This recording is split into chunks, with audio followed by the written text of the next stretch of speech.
Another tough day for the athlete, who was portrayed as a narcissist concerned only for himself. Even his apology in court to his girlfriend's family was denounced as calculated. He's opted not to be filmed, but his words are being broadcast.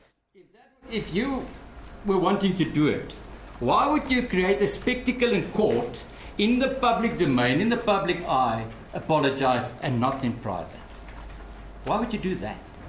My lady, I haven't had the opportunity to meet the Steenkamps. I don't think they've been ready.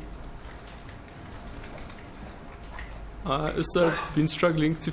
I don't know what words I thought about saying to them. I don't think half the words I wanted to say to them came out the way that I... If I could have remembered an eloquent speech and apologised to them, I would have done so, but I haven't had the opportunity to. Prosecutor Kerry Nell went on to question the couple's love story after going through their WhatsApp messages. You know, Mr. Pistorius, we did a search on all the WhatsApps. The phrase, "I love you," appeared twice in Reeva's WhatsApps. Both times, she wrote that to her mother.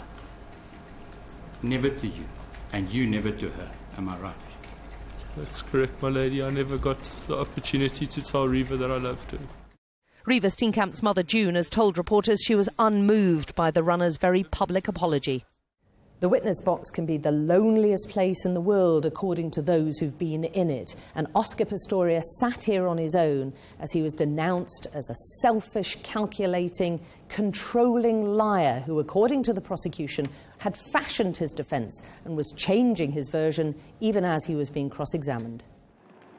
The runner insisted he didn't pull the trigger of the Glock gun he was handling when it accidentally went off in a Johannesburg restaurant. Despite always carrying a loaded gun himself, he said he didn't know the safety mechanism on the Glock trigger and was angry his friend had handed it to him one-up or with a bullet in the chamber. But he made this admission. I think we were both negligent, my lady. I shouldn't have taken a firearm under the table. It was the incorrect thing to do. The runner said the investigating police who stole his watches also moved items around the house, shifted the duvet, opened the curtains, lifted the fans. Mr. Pistorius, your version's a lie. You never closed that curtains, Mr. Pistorius, in the first instance. That's why you have to come up with things, because now we have to look for a policeman that do the following: that move the duvet to the carpet, that move the fan back, that move the curtain more open. And then there was the question of why he didn't realise his girlfriend, who he'd just spoken to, wasn't in the bed. You're bending down, taking a small fan, putting a small fan in, bringing the larger fan in. She's there. She's maximum 2 meters from you. And you're telling the court you didn't see her get up. My lady, I'm 5 foot something without my legs on. I didn't have to bend down. I literally leaned out and picked up the fan. The position I was facing was the door, and where I was placing the fans, which is in the opposite direction of where Reeva was.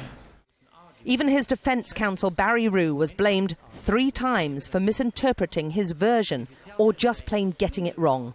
The prosecutor was having none of it. Your version is so improbable that nobody would ever think it's reasonably possibly true. It's so improbable. Nobody, you would not convince people that what you said now about the multi-plug not moving and the fan moving is reasonably possibly true. It's impossible.